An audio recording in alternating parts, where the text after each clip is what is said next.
Cymbidiums and Phalaenopsis orchids are some of the most popular orchids to grow.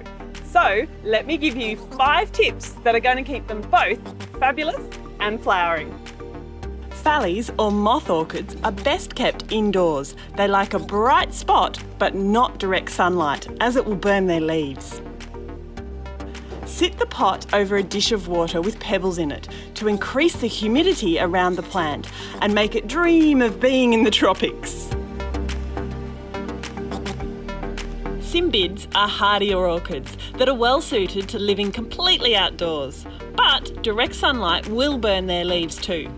They like a dappled shade spot, so under gum trees or other light canopy evergreens is perfect. In fact, on a sunny day, you should be able to cast a light shadow over the leaves if you hold your hand up.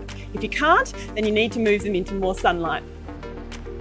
Once weekly waterings are about right for both of these orchids. They like continuous moisture but hate wet feet, so make sure no water can pool around the roots. As cymbids will be exposed to higher temperatures outdoors, you may need to up the watering to every other day in really hot weather. To create beautiful flowers, they're going to need fertilising. So once every 1 to 2 weeks, make sure you give them a dose of Searles Flourish Orchid Boost fertiliser.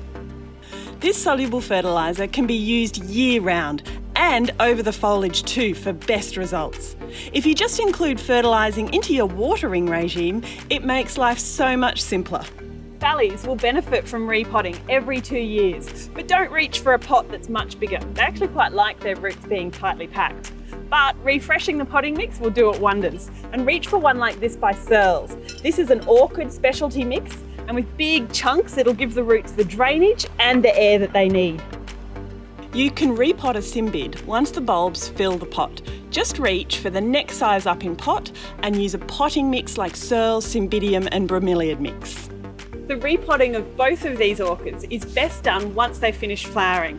Then they've got the time to settle in, feed up, and they'll be ready for the next round of flowering.